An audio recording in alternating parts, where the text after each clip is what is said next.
就是现在，动手！南陇侯一见石门上的情形，毫不犹豫地大声叫道。随后他一点身前金剑，两手一掐诀，全身灵力通过法诀灌注到了飞剑之中。金色飞剑瞬间化为一道刺目金红，破空射去。一侧的老者则脸色阴沉，同样将大半灵力往旗上注入，手中法器直接抛入了空中。白光闪动，此旗一下化为了数只风龙，气势汹汹再次扑向石门。转眼间，金红和风龙先后扎入了灰雾中。一声惊天动地的巨响从雾中传出，金芒血光、飓风同时在雾中交织在一起，然后混为一团爆裂开来。一阵狂风过后，石门顿时清晰可见，灰白色的雾气一下被爆炸驱散得干干净净。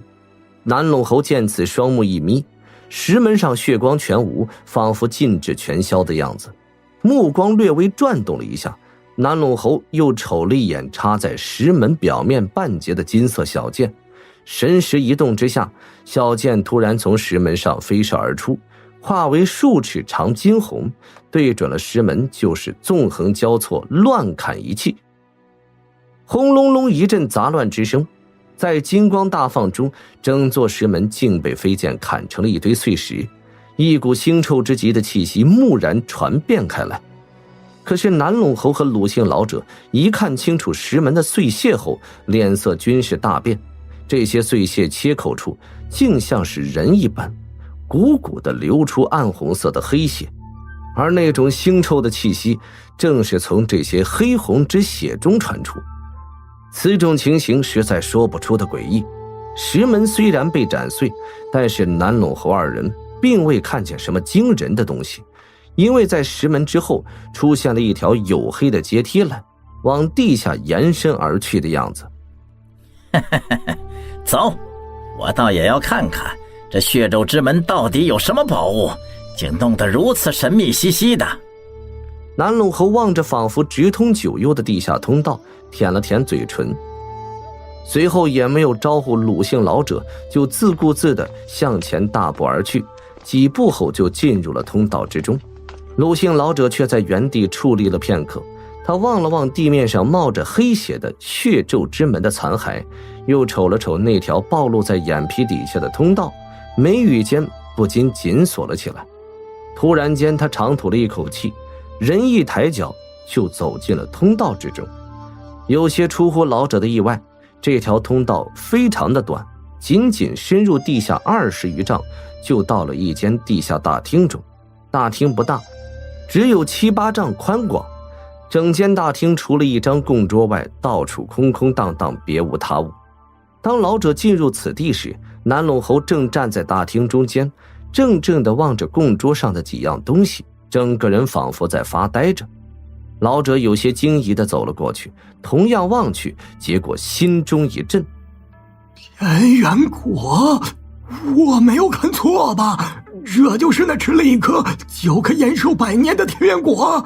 那个紫色的灵芝，难道就是传闻中补天芝？看此火候应该有上万年了，就是生吃也可以经济数十年苦修的。这个金光灿灿的竹子，莫非是3大神木中的金雷竹？还有这……陆卫英一看清楚供桌上供着的6、7种花草，先是一呆，然后脸色骇然，语无伦次起来。他几乎不敢相信眼前看到的一切，情不自禁地向前走了2步，打算凑近些看看。鲁道友，我要是你的话，就不会如此莽撞的。你真以为这些灵药就是赤裸裸的摆在这里，让我等拿的吗？道友仔细看清楚了四周再说。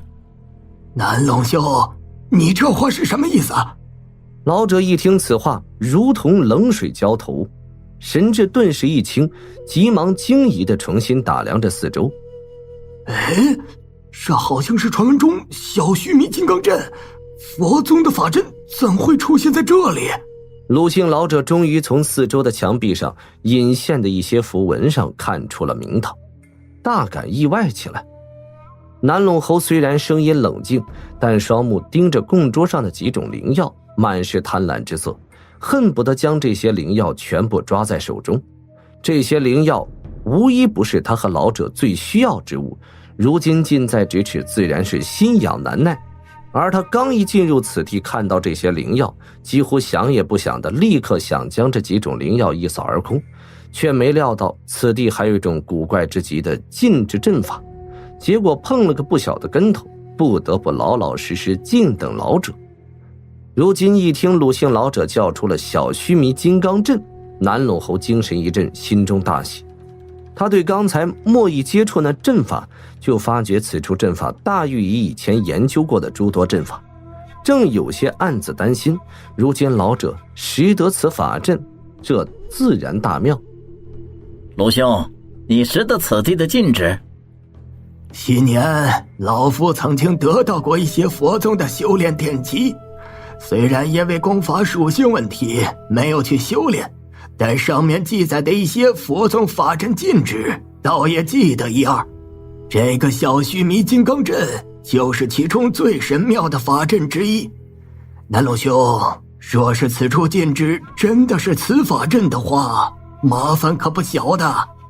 什么意思？难道此法阵破不了？这个小须弥金刚阵又叫金刚困仙阵，可能是世间少有的几种完全依靠蛮力来破除的禁制之一，根本没有什么其他破阵法诀而言。想要破掉此法阵，必须时刻用各种攻击来消耗此阵法产生的禁制护照，并且一刻不停。因为此禁制单论防御力而言，在诸多法阵中也许排不上什么名次，但若论持久力，此法阵在佛宗中可有不灭不休之称，似乎只要禁制没有完全被摧毁，就可以迅速恢复如初。老者沉吟了一下，随后似乎是为了验证自己所说，老者随手一弹，一枚火球蓦然向着远处的供桌射去，砰的一声，火球尚未解除供桌，就自行爆裂开来，化为了乌有。一层灵光缠绕的凝厚光罩出现在供桌之上，此罩金光灿灿，豆粒大小上古符文一个个在罩壁上凭空浮现，如同一朵朵绽放开来的银花，遍布光罩之上。南陇侯脸色微沉，此种景象他先前已看到了一次，所以并未露出吃惊。这是什么？一旁的老者却是传出了惊呼。南陇侯一怔，不禁一眼看了过去，只见鲁卫英正满面吃惊地盯着金罩中的某处，一脸的愕然之色。南陇侯诧异之下，目中灵光闪动，顺着其目光费力地透过壁罩看了过去，只见金色光幕中，原本除了几株灵药就空无一物的供桌中心处，蓦然浮现出了一个银蒙蒙的圆波，有头颅般大小。此圆波表面有各种深奥晦涩的符文飘动，周围上8块淡白色玉符平躺在那里，簇拥在中间。而圆波上空持续高处，另有3件小巧的东西漂浮在那儿一动不动。南陇侯凝神细望，竟是一口银色小剑，一件乌黑禅杖，一颗血红圆珠。这3样东西虽然只有寸许大小，却散发着丝丝的3色灵光，3股灵光交织融合在一起，竟将那供桌上的圆波罩在了其中。南陇侯正看得目瞪口呆，圆波玉符以及那3件法器诡异的在供桌上一闪即逝，消失不见。随后四下涌现佛文，金光笼罩，也无声无息地消隐而去。这是怎么回事？先前这光照浮现时，好像并没有见到什么东西，怎么鲁姓老者随后一击，竟然将供桌多出来了这些东西？南陇侯嘴唇紧闭，但是眼见光照消失，目光仍然惊疑不定起来。鲁姓老者自然没有什么惊疑，只是面对那新出现的圆波等物，同样沉吟了下来。任谁也看得出来，和禁制中新出现的东西相比，那些灵药显然只是陪衬之物，能比这些逆天灵物价值更大的宝物，那会是什么？如此，哪怕只是想一想，也让老者怦然心动。原先见到血咒之门时一些顾忌和不安顿时抛之脑后。鲁兄，看来我们这次真的是来对了地方。若是能破解掉这佛宗禁制，我们此行可算是没有白来了。不错，没想到这血咒之门后竟有如此多秘宝，但要破解此禁制也不是一件容易之事，不多花费些时日，并且不亏损些元气是不可能之事。能得到这些宝物，别说是亏损元气，就算再折寿10年，我也心甘情愿。刚才道友说破此阵法只有蛮力破解一种手段，看来我真的有的忙了。事不宜迟，现在就动手吧。到时分开禁制，所有东西我和鲁兄全部平分，如何？南陇侯似乎不想再拖延下去，盯着老者直截了当地说完。南陇兄如此说了，在下自然从命。老者自然也想取出宝物，答应得非常爽快。南陇侯闻言，脸上露出满意之色。不过这时，两人都若有若无地拉开了一定的距离，并都从对方身上感到了一丝警惕之意。下面老者取出那件白色法旗，往空中一抛，结果手接法诀盘膝坐下。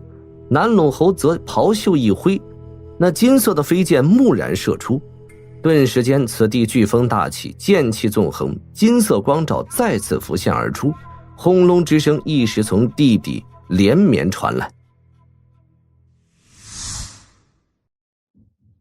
在一处山头附近，一道青色长虹从远及近一掠而过，在这青虹之中，韩立正闷头赶路。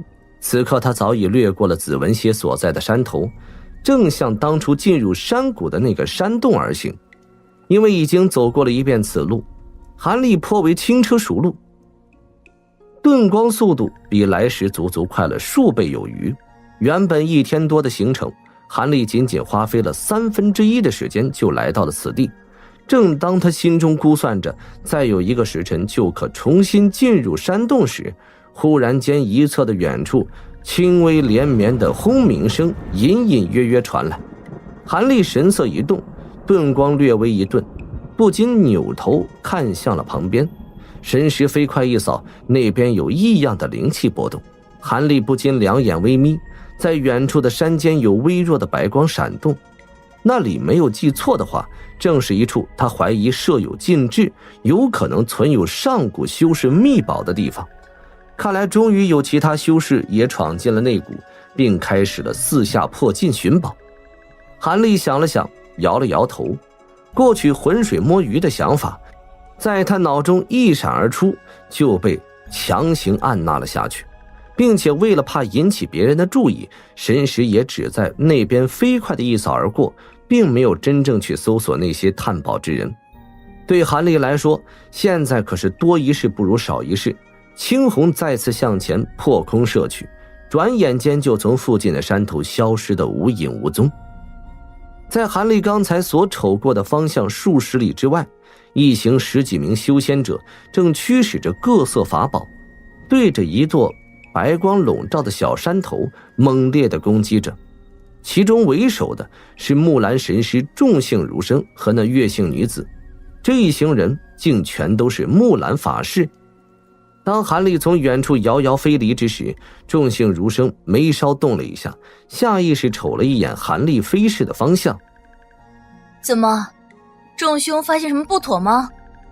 月姓女子察觉到了儒生的异样，不禁脱口问道。没什么，刚才有名天南修士用神识向这边探了一下，但好像并不打算多事，只是在远处一扫而过就飞走了。而我们破除禁制要紧，我也懒得去追查。众兄所言极是，这里的禁制已经破解到了关键之处，希望里面可别像上一个禁制一样，除了一些废铜烂铁，什么宝物都没有，还白白有2人葬送在路上的空间裂缝中。这也是没有办法之事，那几个隐形的空间裂缝实在防不胜防，而我们事先准备的一些低阶灵琴竟然一入内谷后就一个个发起疯来，一窝蜂的到处横冲直撞，无法控制自如，否则这2人的陨落倒也可以避免。那些用来探路的灵禽好像不是发疯啊，而是似乎对那股极其害怕似的，所以才不受控制的。难道此地有什么东西专门克制妖兽不成？我借来的一只乌翅雕已经是5级灵禽，自进入内谷后同样不听使唤，甚至在灵兽袋中都不愿飞出来。看来这坠魔谷还真是有些诡异的。也许吧，此地号称天南第一兄弟，自然有些鬼门道在里面。不过我们可不是来揭开坠魔谷之谜的，而是尽量让我们木兰搜寻到那些古宝和灵丹，所以没有灵禽开路，也要继续搜寻下去。这个机会可是我们和天南4大势力高层做的一笔交易才换来的难得机会，绝技不能浪费。儒生目中寒光一闪，神色不容置疑。